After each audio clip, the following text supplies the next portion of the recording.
आप यहां से जाओ। तब तक उसी समय उसी क्षण मेरे प्यारे श्रीनाम एक दूत आता है और कहता है भगवान से, क्या कहता है कि प्रभु जरासंध नाम का एक राजा है, बड़ा ही आतताई है। उन्होंने 20,000 राजाओं को कारागृह में बंद करके रख दिया है। बड़ा आतताई है, बहुत ही दुष्ट है, दुराचारी है। उन राजाओं को बस ज्यादा से ज्यादा 4 दिनों में हत्याएं कर देगा। इसलिए प्रभु उन राजाओं ने मिल करके मुझे भेजा है कि जाओ मेरे प्रभु से कन्हैया से कहना कि इस जरासंध से मुझे मुक्ति दिलावे, छुटकारा दिलावे। इसलिए प्रभु मैं आपके पास आया हूँ। ठीक है, कल्याण हो जाएगा, तुम जाओ। पांडवों से कहा, युधिष्ठिर जी से कहा कि भैया आप सभी लोग पधारे, क्या बात है। लाला कन्हैया, आज हमारे यहाँ पे राजसूय यज्ञ है। क्या है? राजसूय यज्ञ। इसलिए हम आपको निमंत्रण देने के लिए आए हैं। कन्हैया ने कहा कि पांडवों, राजसूय यज्ञ कौन करता है पता है? कौन करते हैं कि जो पूरे विश्व के राजा को जीत ले, वही राजसूय यज्ञ करने का अधिकारी होता है। तो तुमने किया? बोले हाँ, सभी को जीत लिए, कोई नहीं बचा है। बोले एक राजा बाकी है। बोले क्या नाम है? बोले उसका नाम है जरासंध। फिर कैसे उसका जीता जाए?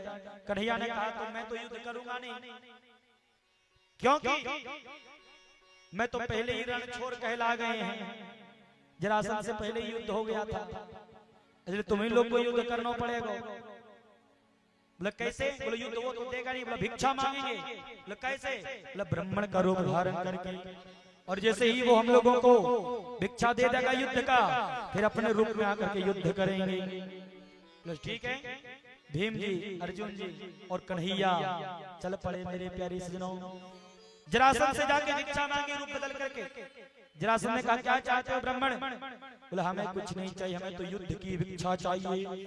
जरासंध ने कहा ब्राह्मण तो हो नहीं सकता, वो युद्ध का तो भिक्षा कभी नहीं मांगेगा, वो तो युद्ध का भिक्षा कभी नहीं मांगेगा।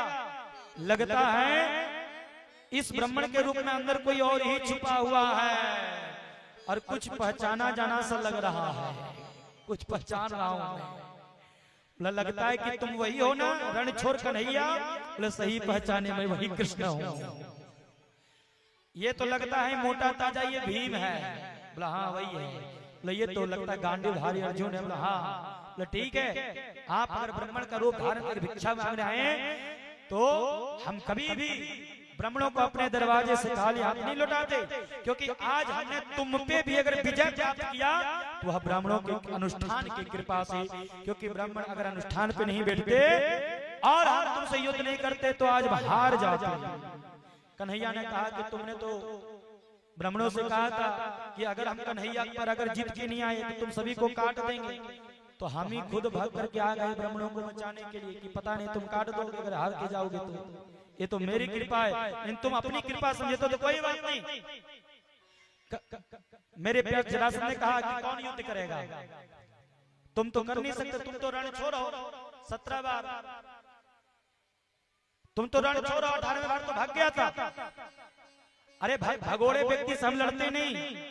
कन्हैया ने कहा 17 बार हारा उसका कोई गिनती नहीं, एक बार मैं कल्याण के भाव के कारण मैं रण को छोड़ करके चल गया तो मुझे कहा भगोड़ा, और 17 बार भागा तो उसका कोई गिनती नहीं है। उसी तरह इस कली काल में अगर एक बार कोई सत्य बोल दे, ओ मैया ध्यान देना, एक बार कोई अगर सत्य बोल दे तो कहता राजा हरिश्चंद्र जी के बाद मेरा ही नंबर आना चाहिए लिस्ट में।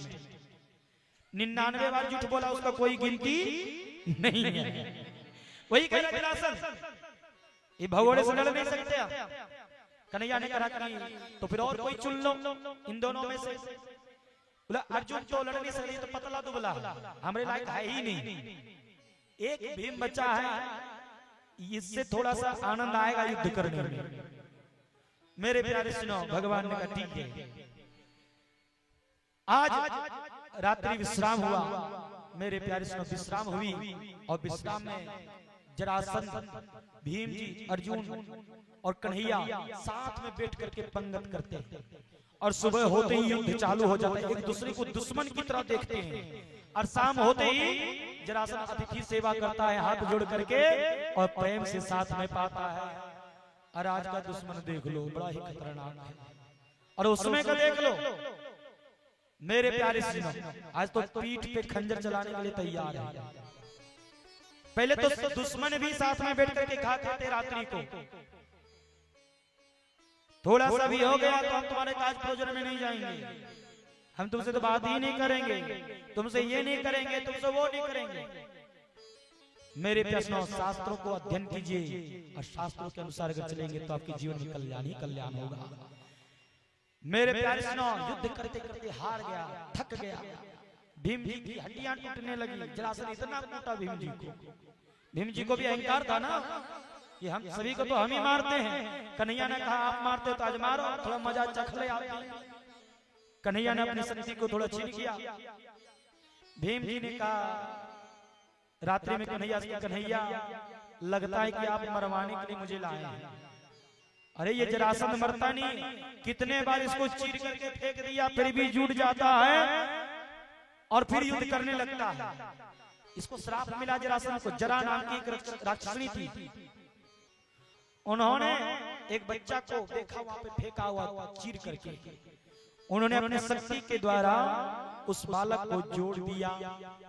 इसलिए उस जरा राक्षसनी जब जोड़ दी, इसलिए उस बालक का नाम जरासंध रखा गया।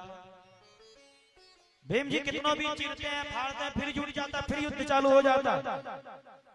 कन्हैया से कहा कि लाला आज मैं तो नहीं लड़ूंगा, आप मरवा ही देंगे मोह यहाँ पे, इसलिए चलो वापस, नहीं यज्ञ करना है, मुझे नहीं लड़ना है। अरे जरासंध बहुत ही ताकतवर है, नहीं लड़ना मुझे। कन्हैया ने कहा मिथिला भैया अब आप मेरे शरण में आ गए तो देखना कल जरासंध की ही मृत्यु होगी। मेरे तरफ ध्यान देना। आज युद्ध प्रारंभ हुआ प्रातः काल होते ही कन्हैया ने एक पत्ते को उठाया और उस पत्ते को चीर करके मेरे प्यारे सुनो विपरीत दिशा में फेंक दिया। आज जरासंध को भी भीम सिंह जी ने चीर दिया और विपरीत दिशा में फेंक दिया। बोले बाके हरिलाल की जय। जरासंध का यहाँ उद्धार हो गया। कारागृह से उस 20,000 राजाओं को मुक्ति मिल गई, सभी भगवान के शरण में गए। आज यहाँ पे राजसूय यज्ञ हो रहा है, पांडव लोग कर रहे हैं। आज उस राजसभा में राजसूय यज्ञ करने से पहले अपने परिवार वालों की बैठक होती है। जिस प्रकार से ये भी आयोजन करने से बैठक हुई होगी, उसी तरह पांडवों ने भी बैठक की और कहा कि इस यज्ञ का अध्यक्ष किसे बनाया जाए, इस यज्ञ का अध्यक्ष किसे बनाया जाए। अरे कोई तो एक रहना चाहिए, मालिक ना, अध्यक्ष रहनी चाहिए जो सारे पे सारे काम हो।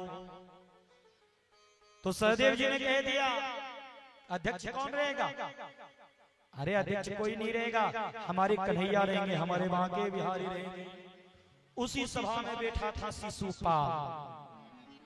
शिशुपाल बैठा था। मेरे प्यारे सुनो, शिशुपाल को भगवान कृष्ण ने जो 99 गाली तक छूट दिया था। मेरे प्यारे 99 गाली तक छूट थी। शिशुपाल ने पूरा दिन गाली देना प्रारंभ किया। आज भूल ही गया कि हम 99 गाली दे चुके हैं, 100वां गाली भी दे दिया। 100वां गाली जैसे पूरी हुई मेरे प्यारे सुनो, ऐसे कन्हैया ने कहा सावधान शिशुपाल, अब पढ़ना मत, न तुम्हारा आज जो है अंतिम क्षण होगा।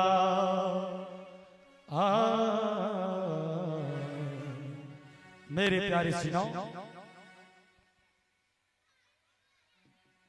जय। आज जो है जो शिशुपाल जो एक गाली और बक गई, 101 गाली बक दी, बोल दिया। इतने में ही भगवान ने सुदर्शन चक्र उठाया और उसका धड़ से सर अलग कर दिया। बोल बाके हरिलाल की